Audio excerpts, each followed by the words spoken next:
Welcome to Homeward. I'm Jim Burns, and I think most of the best lessons I've ever learned, well, at least as an adult, is from my relationship with my wife, Kathy, and my kids. And now, frankly, even my grandkids. We went to SeaWorld with just James this week, and we had so much fun. It was his birthday, 9 years old, and oh, what a great time. But anyway, parenting and marriage sort of just makes you, well, grow up. Kind of. And I have no doubt that at times I lost myself in the all-consuming process of raising my kids. I know Kathy and I did that. There were times when Kathy and I had more of a child-focused marriage and our relationship was kind of put aside and we had to kind of reset that. I want to ask you a question. What has parenting and marriage taught you about your life, your faith, and yourself? Well, we're going to focus today on personal growth on the podcast, personal growth as a parent. And I know some of you are single, some of you are married, and I just want to remind you that, hey, most of you are doing an amazing job. I know you don't feel like you are, and I know that you don't always know that, but it's never perfect. But I really do believe that you're doing a great job, and I'm so grateful for you coming into the podcast today. I'm thrilled to bring a conversation to you today with Sarah Bragg.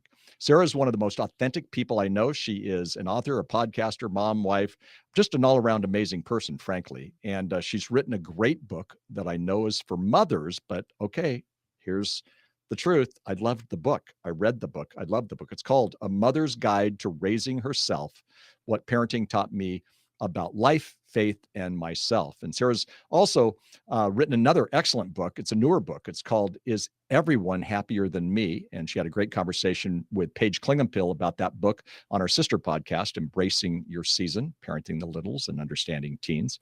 And I listened to it. I watched it on YouTube, actually, and it was just great. You can check out that podcast, by the way, on all major podcast platforms, as you can ours. So Sarah is, like I said, an author, communicator, podcaster, mom of two great kids, and has been married to Scott for 19 years. Sarah, welcome to the podcast. Hi, I'm so happy to get some time with you. Yeah. And, I said to you before that my good friend, your good friend too, Doug Fields said, I love Sarah. And I'd forgotten that you had been an intern for him years ago. He comes on this podcast quite a bit. And he also is, he works with Homeward as well. And so he greets you as well. I love him very much. I would have stayed in California forever if I could have and stayed working with him.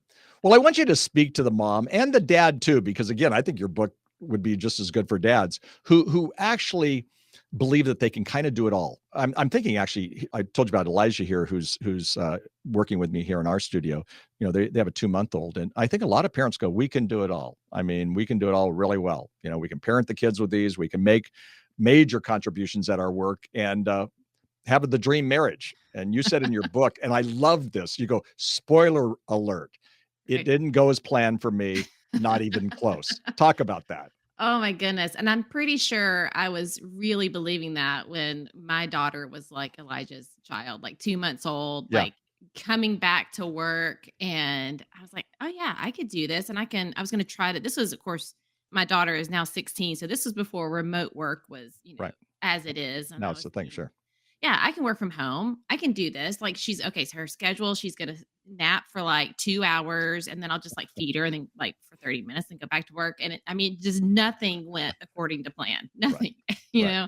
And so I do think that there's just this, it really is sort of a lie that we're told that you can have it all. You can work a full-time job, be full-time present with your children for all the things, you can have the kind of marriage, all the things, like you can just do every single thing. And the truth is you just can't and there's some seasons where, you have to turn the dial a little bit more on certain things and down on other things. And, I couldn't make it to every single kid's something if I also was working full time. Sure. And there's no knock on any of those things. It's not like one thing is better than the other. Yeah. But the moment that I began to just sort of take the pressure off and go, okay, like you don't have to do it all. Yeah. What does, even boiling it down to today or to this week, like what can you do this week that, dials in with your kids, dials in with your work. But it's okay if some things aren't the best. And it's okay. I tease with my husband and I'm like, I just need a low bar lifestyle on some things. Like I am such an achiever and I want Yeah. to just win and do the best. And sometimes you just have to adopt a low bar lifestyle a little bit on Yeah. some Well, things. especially in parenting, because Yes. it doesn't always work out. And again, I as I read in your book, you were talking about you being an achiever, and with kids, it just kind of doesn't work that way. And even as a mom, I want to throw something out that you said once. Being a mother is the most natural thing you can do. I love that phrase. What did that mean? Oh, you know what's funny is I just said that phrase to my cousin who has a 3-week-old baby. Sure. And she was, we were actually talking just about feeding the baby. And I was like, it is the most unnatural, natural thing. Right. There's so many things that happen in parenting that, like, oh, this should be so natural. I mean, I'm born to be this parent, I'm born to be a mother. I'm supposed to have maternal instincts, or I'm supposed to, just this is supposed to come so naturally because we're just human. I'm just raising a human. Like, it's so unnatural to do so many things because Right. you just don't know until you know. Yeah. And even though it's a natural thing to, like, in that instance, to feed your baby, it just doesn't feel very natural. Yeah. It Right. just is a learning curve on everything. Yeah, no, that makes so much. And what's crazy about having babies is that what happens today was kind of cool, and then the next day it falls apart. Oh So you yeah. got that you have that same thing. And you talked about, and I think a lot of moms, I think maybe even more moms and dads. This is because moms are maybe better at parenting. But you said that, you can feel shame if by people saying, well, you found your worth if you stayed at home, or you can feel shame if you are working and changing the world or whatever. Yeah. And so there's some shame in this that I don't think people ever think about until Yeah. babies show up. I know. I don't know why we don't. Maybe because no one really pays attention. Like, if you're just doing your thing, you're supposed to, you're supposed to go to college, you're supposed to get a job, you're supposed to work. Like, maybe there's all these supposed tos that we tend to follow. But the moment you have a kid, there's all of a sudden a really right path that you're supposed to take, Yeah, and a really right, should probably do that in air quotes, right, way of doing this. And because of that, you feel a lot of shame when you're not doing that right thing or right. that right way. Or, I mean, and boiling it down to the little things, like, if, oh, we're supposed to feed our kid this way, not that way. Well, then if your kid's not complying, you're like, oh my gosh, the shame that comes with it. Yeah, And so I definitely feel like there's just a lot of, shame on, it's a lot of judgment, really. yeah, And maybe because we see it, with social yeah. media, we're very well aware of Sure. how everyone is living their life. And so it's really easy to compare and to feel less than, and to feel like I should be doing something else. And I think when we feel those shoulds and the comparison, the shame Right. creeps in pretty quickly. Sure. No, I really agree with you there. And I have three daughters, and I have two who have kids. And I think they feel that because they're both, working the best they can, and they're great moms. We're looking at them going, you're amazing. And they're looking at themselves. And I think they would identify with you. In your book, you said that you kind of felt like you were earning the world's most average mom. And I have a feeling that you're not the average mom. I mean, I just sense that, but you feel that way. Yeah. So talk to the person who kind of feels that same way. I mean, what we're Yeah. talking about. Well, it's really easy because, again, you can look at other people and you think, gosh, well, they, like, feed their children these super healthy, like, from scratch meals. They make their lunches in cute little, Right. dinosaur shapes. I mean, Right. anything, Seriously. they don't buy store-bought cookies for the class party. They are Right. somehow making it to every single thing. So, like, there's just so many things that you can compare yourself on Yeah. and easily feel like you're, Yeah. dropping the ball. No, sure. And it's the comparison game that we play. And Yeah. and we're even comparing ourselves to social media, which isn't even real. Right. We forget Right. that. Well, I So mean, we there's think people getting paid to to do things for their exactly. kids. And No, so it's no. easy to not recognize No, that. exactly. And so then we feel like the average, and nobody wants to feel average when it comes to the parent side. You said as a parent and even as a spouse that conflict was not something that you knew exactly how to do. And yet, I like to say it this way. A sinner marries another sinner, and then you have sinnerlings, and then you kind of bump into each other. And that's just kind of how life is. But what have you learned about conflict? Because again, that's something that I don't think Doug Fields and I wrote a book called Getting Ready for Marriage. We talked on conflict, and I don't think any of the people getting ready for marriage really spend much time on it because Oh, no. maybe they haven't No. had as much. What advice do you give on how did you learn to deal with conflict better? just bury your head in the sand. That's it. That's all. Right. Yeah. I don't know. I laugh like going back to like, even early marriage. I remember going to premarital counseling and we took like I guess it was like a compatibility Sure. quiz or whatever. And we Sure. scored like 98%. Yeah. So That's amazing. given that, we don't have a whole lot of conflict. Yeah. So even in somehow in marriage, I picked someone that I wasn't going to have a lot of like a ton Yeah. of conflict with. I can tell I've learned my personality. I'm very much a peacekeeper. Mhm. And so I love peace. I love keeping the peace. I love it. And having kids highlighted that about me and highlighted how much conflict is always having. Yeah. I mean, Yeah. even my child crying felt like conflict to me. Sure. Yeah. And so I didn't know how to handle any of it. I really did Yeah. want to just bury my head in the sand, or I wanted to like remove and run away as fast as I could because I Right. just Right. didn't want to hear it. Sure. And so I feel like I've had to learn, especially when it comes to parenting, because I can't just like kick this kid out and get a new one. Like we're here, we're together. Like I've got to figure out how to have this relationship. Right. And so I feel like I've learned to take care of myself, Yeah. meaning if I might not be in the right place to have a conversation, if she's pushing all my buttons Yeah. and my my engine is running like real high, I need to take some time, walk it out, think about things and come Yeah. back. So I've learned that to take Yeah. care of what Taking a I time out. And I think exactly take a parents, beat. we Yes. have our kids take time out sometimes. We need to take a time out Yes. sometimes. Yes, Yeah. I almost wish that that was the way that when it comes to discipline, that the reason why we give kids time out is just to take a beat versus like Sure. punishment. I wish that Right. that was a different way of phrasing Right. it. Right. And then I've learned that I'm not here to be right, I'm here to get it right. So So when I'm showing up in this relationship, am I here to win my point? Like, or am I here to figure out how to understand where she's coming from yeah. and communicate in a way that maybe she can understand where I'm coming from? Of course, I have teenage girls now. So, doing that with a 3-year-old is different than doing that Yeah. with a Oh, 16-year-old. yeah. But reminding myself I'm here to get it right, not to be right. That That's really, that is a big thing that I've learned. no, it's really good. I mean, what I hear you saying is sometimes even in conflict, what I think about, and we'll speak on it on marriage, but with kids too.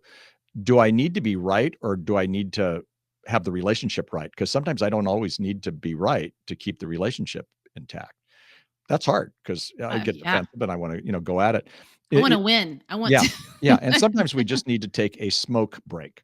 So I Yes. laughed because you have a chapter on taking, you say you don't smoke, but Right. a smoke break, and I want you to explain that to the listeners because I actually think it's a really good idea, a great idea. I shared it with my wife yesterday, and she goes, "That is so good." And, nobody, not as a non-smoker, but having parents who were smokers, they Right. would take smoke breaks. So Yeah. talk about it. Yeah. Well, I laugh because my mom, she was raised by, a mom that was a mom in the like what was that 50s? My mom was born in 49 Yeah, and I picture that like Mad Men type era. right. But my mom would talk about even my brother, he's a little bit older than me. I'm 46 and so he's 50. So he was born in the mid 70s. And my mom talked about dropping him off at like some kind of like babysitter daycare. Mhm. And all these kids are just running wild. And the lady in charge is sitting there just smoking like unaffected. Yeah, Just like she's like, you just need to be one of those smoking moms that yeah, just is unaffected. awesome. And so that's sort of how this started thinking about. And I was like, "Oh, it's So like good. when you work somewhere, you get like so many people that smoke were like, I need to take a smoke break. And they walk outside Yeah, and they take 5 minutes and then, yeah. inhale and exhale and they've just stepped away from it all. And I'm like, that's sort of what we need in life is just to be able to say, hey, I need a smoke break. No, I'm no, gonna walk outside. I'm gonna breathe in and breathe out and just take a no. beat from No, where I it's was. so good. I mean, because again, having parents who smoked, they did that.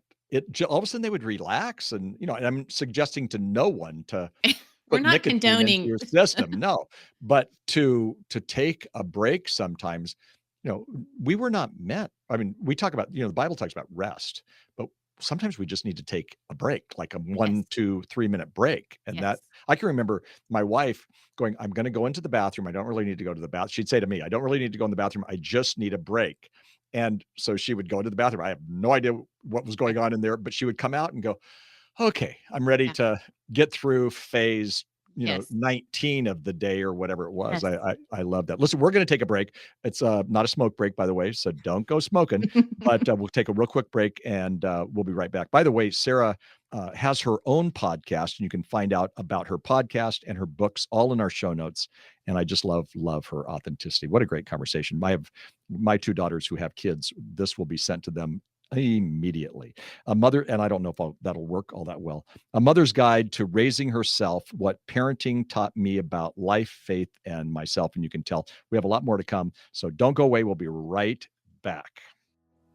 Hi, I'm Jim Burns. Now, did you know that research says that the more positive, value-centered sex education kids receive from home, the less promiscuous they'll be, and actually the less confused they'll be about this important subject? I'm on a crusade to help change that narrative of how we present sexual integrity to kids from an angle of love, compassion, understanding, and truth. Well, let's be honest. Kids get major mixed messages when it comes to sex, and it's time to help them navigate in a loving and even in a fun way those confusing messages. With A Student's Guide to Sexual Integrity, I present biblical truths in these 4 ways. Lead with love. Kindness matters. You are created in the image of God, and God loves you unconditionally. Well, the first chapter, it's simply called Awkward. Yeah, it's an awkward subject. And the book covers other things like sexual integrity, pornography, the powerful influence of friends. There's even a chapter on culture, gender, and authority. It's written for a student, 10 to 16. I'd rather have 100 one-minute conversations with kids about sex than just one 100-minute conversation. Parents and youth workers, this book and video course is your tool for deeper and more important conversations about one of the most important topics in a student's life. Welcome back. Sarah Bragg is with us today. What a great conversation. And thanks for being on the Homeward Podcast and listening, and all of you who are relating to us. By the way, you know what our number 1 city was not too long ago? Guatemala City. So a shout out to all of my amigos and amigas. We were shocked that literally it was above Los Angeles. So so great to have you all there. Dios te bendiga, just a little bit of Spanish. That's about all I know. So today we're talking about what parenting can teach us about our life and our faith and ourselves. And Sarah, wow, so good. I want to put some Sarah Bragg quotes to you. They're just phrases, and I want you to comment on these. Number 1, notice the good. How did you learn it? What does that mean to you? Notice the good. It's so funny how timely this conversation is, because I was genuinely just reminding myself of that phrase today. Wow. It came, my oldest is, she's my strong-willed child. And so she was the one that has been pushing my buttons since the beginning. And I found that I was constantly noticing the hard things, the negative things, instead of noticing the good. And so that was something that I started working on when she was like that 2 to 3-year-old age, and just to notice the good. And I would, at different seasons, I write them down in my journal, and I would just to put my mind on it, or at night going to bed, notice the good. There's something about just turning our attention towards that helps us change our mentality. Yeah. Sometimes it doesn't change our circumstance, but it changes our attitude. Oh yeah. Because when I read that in your book, Notice the Good, I was thinking about something I practice called thank therapy. And Doug actually teases me because it's kind of a life message for me. But, if I'm bugged even at my wife or at one of my daughters or whatever, we've had some moments. They're adults now, so I don't have as many moments, of course. But if I write down reasons why I'm thankful, because I can always find reasons why I'm thankful, and my circumstance didn't change. They still did something goofy or whatever, but it really does make a difference. And so and then noticing the good, being aware of that. And it's a great suggestion, a great insight. Another one is be kind to yourself. I mean, this sounds so simple, but people are not kind to themselves. We've been talking about this as a parent. Sometimes you're just not kind to yourself. What do you do to be kind to yourself? That's not one of those phrases that you learn. You're like, figured that out. I'm always kind to myself now. Like, got it. I feel like, again, it's one of those reminders to myself of just the way that, like, this case in point, like with my daughter, my youngest, has struggled a lot with anxiety. And I had a conversation with her recently, and I said, if your friend was struggling the same way you're struggling with, that you're wrestling with, that you're just down, down, down about, what would you say to your friend? And it was the complete opposite of what she was saying out loud about herself. And I said, that's what you have to be kind to yourself. You would show kindness to your friend feeling Yeah. sad and So overwhelmed and feeling down. And we have to learn to speak to ourselves the way that we would speak to a friend. And that is be kind to yourself. We yeah. have to sort of just, again, it's sort of like noticing the good. We notice the good in others, but we need to notice the good in ourselves and be kind to ourselves. No, you're so right. I mean, there are times I've found myself where I've done something, silly, and I'm driving in the car. I talk to myself, so I'm just announcing that to the entire world here. But I'll go, "You idiot! Why did you do that?" I wouldn't say that to anybody. I wouldn't say that to my kids. I wouldn't say that to Right. my wife. I wouldn't say it to God. But to me, I'll go, "You idiot! Why did you Yeah. do that?" Yeah. And it's a good lesson for us, and to do that. I have a daughter who does that so well.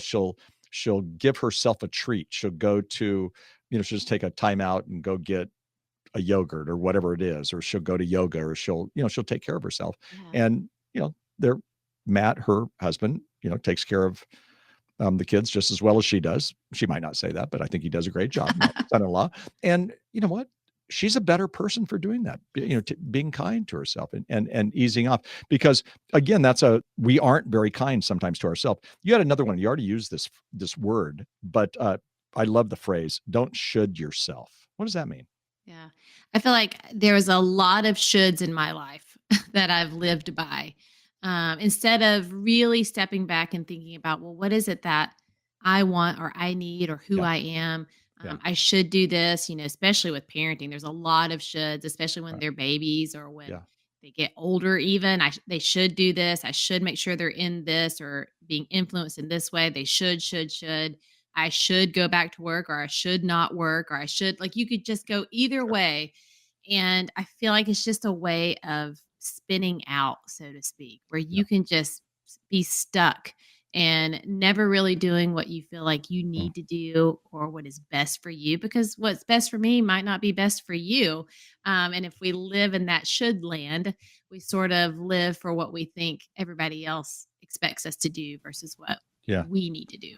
Yeah. And, again, and we've kind of talked all around this, but, there are people who come to me and just say, "Hey, I feel like a failure," because they're shooting themselves like Yeah. crazy. Yeah. And you talked about the idea of feeling like a failure. At times, there's a phrase that I oftentimes say to parents: "You're not defined by your child's behaviors, or you're not defined by your child's choices, even as they get older."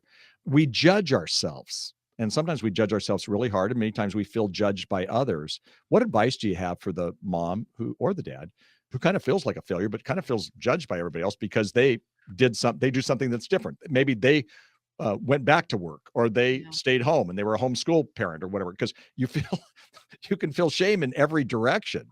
Or their kids didn't, their kids aren't doing as well in school as everybody else's kids. What do you say to the one who literally, we get so many, notes by people who just say, "I really, you don't understand. I'm a failure as a parent because Yeah. of my kid."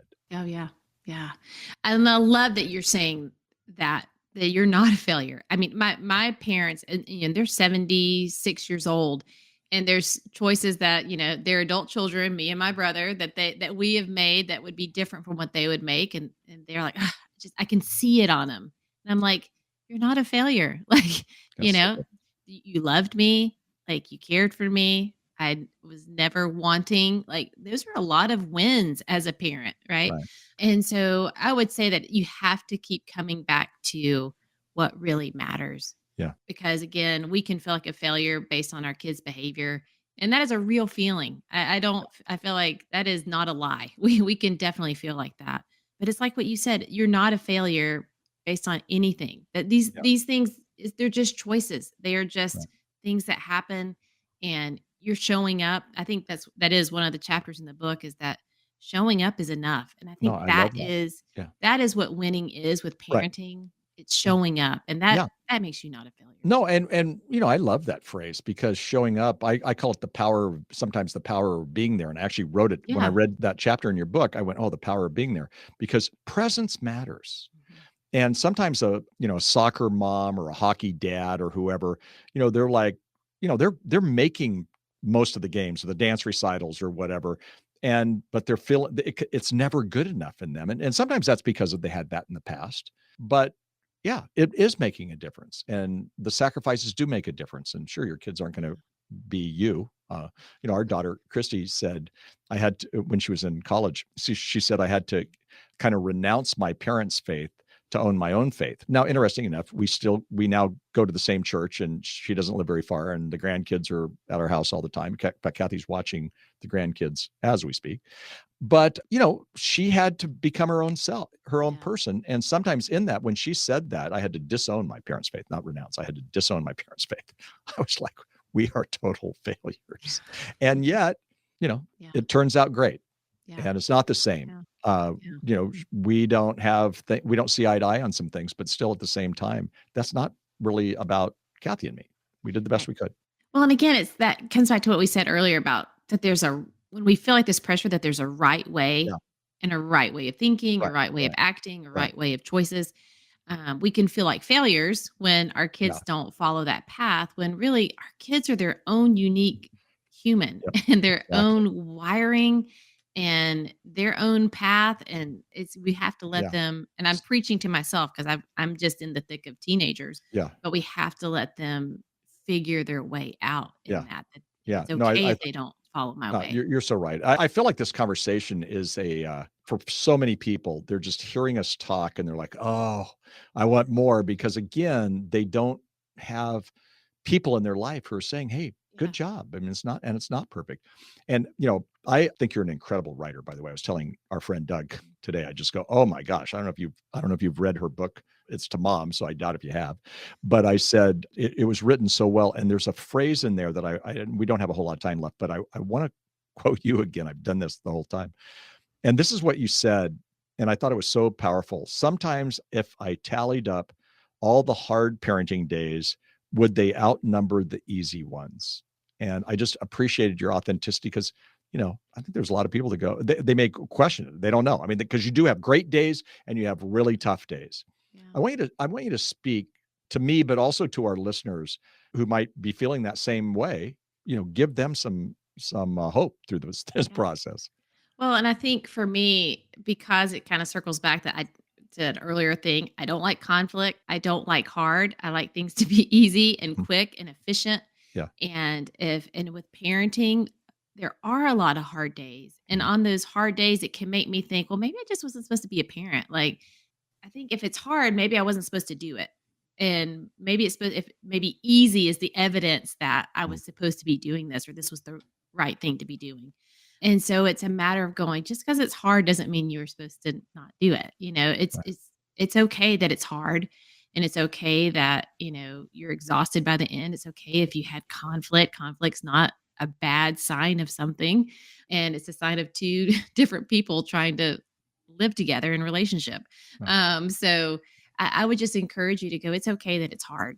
It doesn't mean you're not supposed to be the parent to this kid, that you're not supposed to be doing this thing that you were doing in this Yeah. relationship. So good. Sarah, I love your authenticity. Thank you for being with us. Thank I you. honestly think this was a really healing conversation for a lot of people who Good. needed that. And if you did need that, let us know. Write us info@homeword.com and let us know that you appreciated this conversation.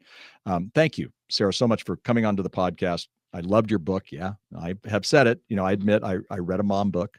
I haven't read a whole lot of mom books, but I read this mom book and absolutely loved it. And I'll be passing it on. But I learned a lot. Again, the book is called A Mother's Guide to Raising Herself. It's a great book. Go to our podcast notes and you can find all things Sarah Bragg, and really, really a great person. So I just have a few more comments I want to make. And before I say that, I just want to say to you, Sarah, thanks. And also thank you. Tell our good mutual friend, Miss Kristen, how much I appreciate her and love her. I know you see her more than I would, and I Yep, appreciate that. I will. Anyway, here's what I want to say to you at the closing. Sometimes moms and dads just don't take time to create moments of self-care.